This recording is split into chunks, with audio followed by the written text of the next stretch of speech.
ओम शांति। आज प्यारे प्यारे बाबा ने हम बच्चों को मुरली में वरदान दिया, हर संकल्प व कर्म को श्रेष्ठ और सफल बनाने वाले ज्ञान स्वरूप समझदार भव। बाबा कहते हैं, जो ज्ञान स्वरूप समझदार बनकर कोई भी संकल्प व कर्म करते हैं, वे सफलता मूर्त बनते हैं। इसी का यादगार भक्ति मार्ग में कार्य प्रारंभ करते समय स्वस्तिका निकालते हैं व गणेश को नमन करते हैं। यह स्वस्तिका स्वस्थिति में स्थित होने और गणेश नॉलेजफुल स्थिति का सूचक है। आप बच्चे जब स्वयं नॉलेजफुल बनकर हर संकल्प व कर्म करते हो तो सहज सफलता का अनुभव होता है। तो आज बाबा हम बच्चों को भक्ति मार्ग में जब भी कोई शुभ कार्य करते हैं तो भक्त लोग स्वस्तिका निकालते हैं और विशेष रूप से गणपति जी की पूजा करते हैं। तो उसका अर्थ बाबा आज समझा रहे हैं। बाबा कहते हैं कि स्वास्तिक स्वरूप में स्थित होने का प्रतीक है। वास्तव में देखा जाए तो ये जो पूरा संसार है, ये एक चक्र के न्यायी घूमता है और इस पूरे संसार रूपी चक्र को स्वास्तिक 4 भागों में डिवाइड करती है। चारों दिशाएं। सबसे पहले स्वास्तिक का दायां हाथ सतयुग की ओर, जो कि शुभ और श्रेष्ठ कर्मों का प्रतीक है। सतयुग सोने की दुनिया, जिसमें परम धाम से हम आत्माएं आकर के अपना पाठ बजाती हैं।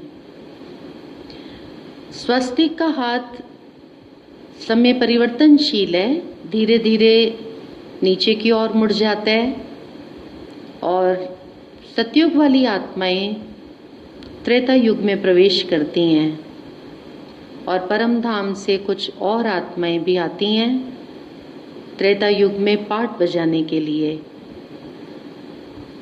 त्रेता युग पूरा होने के पश्चात स्वस्तिक का हाथ उल्टा द्वापर युग की ओर मुड़ जाता है। सतयुग और त्रेता युग वाली आत्माएं जो कि एकदम पवित्र थी, स्वच्छ थी, जन्म पुनर्जन्म के चक्र में आते देह से अटैच्ड होने के कारण द्वापर युग में देह अभिमान के वश हो जाती हैं और द्वापर युग में बुराइयों का प्रारंभ हो जाता है।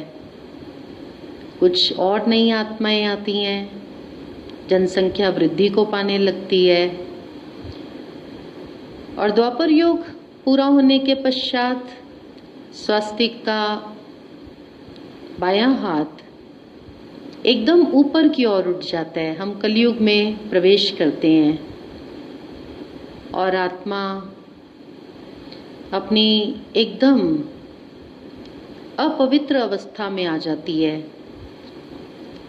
परम धाम से और आत्माएं प्रवेश करती हैं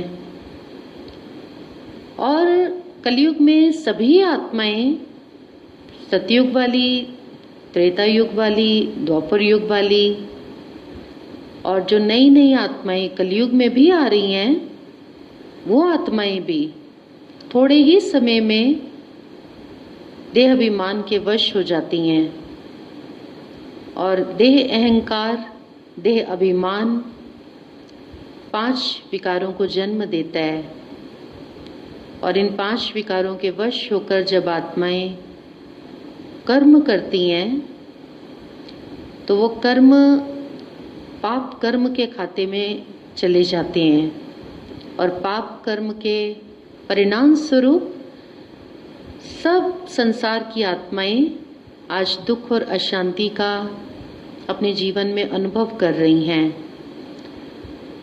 ऐसे समय पर परमपिता परमात्मा जो कि कल्याणकारी हैं,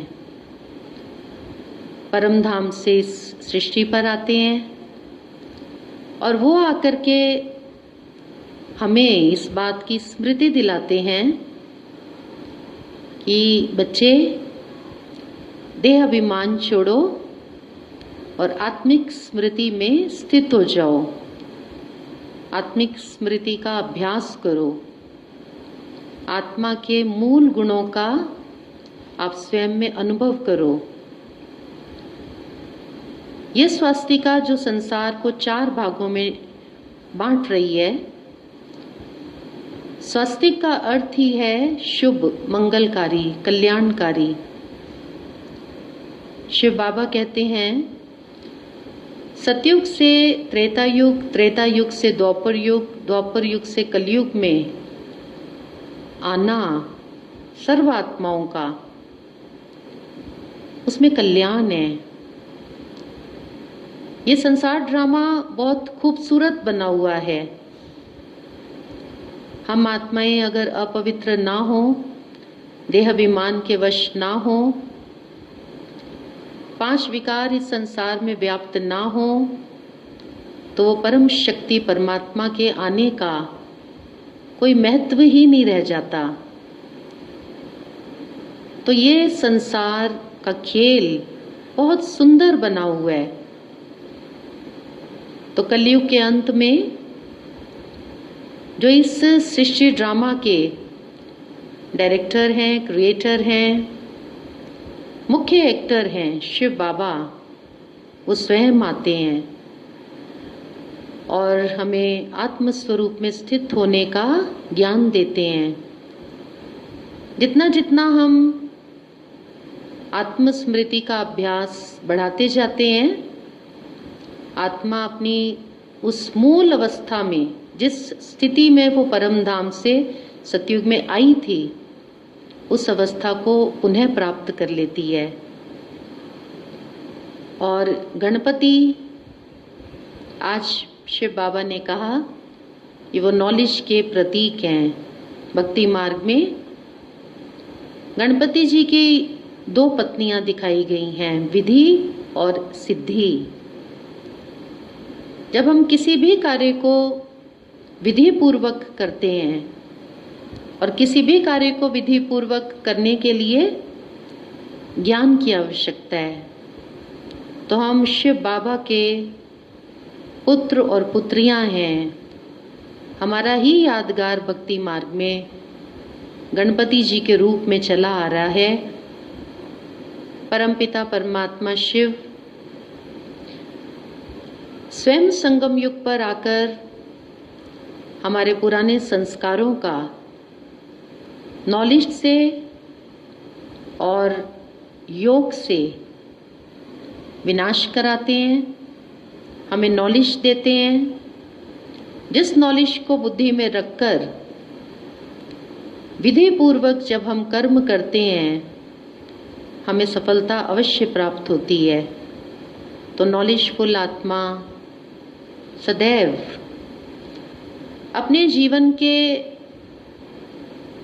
भूतकाल, उसका जो पास्ट बीत चुका है, उसके अनुभवों को बुद्धि में रखकर संकल्प करेंगे और कर्म करेंगे, और भविष्य उसके क्या परिणाम निकलेंगे उस संकल्प या उस कर्म के, उसको भी बुद्धि में रखते हुए वर्तमान में वो संकल्प या कर्म करेंगे।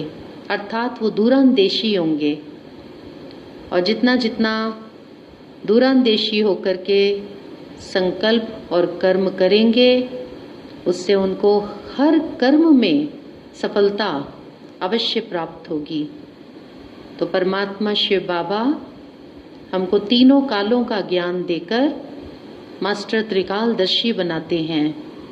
तो ऐसे मास्टर त्रिकालदर्शी बच्चे, उनका संकल्प और कर्म सदैव श्रेष्ठ होता है और उनको स्वतः उनके संकल्प और कर्म के अनुसार सफलता प्राप्त होती रहती है। तो ये है आज का प्यारे बाबा का वरदान। ओम शांति।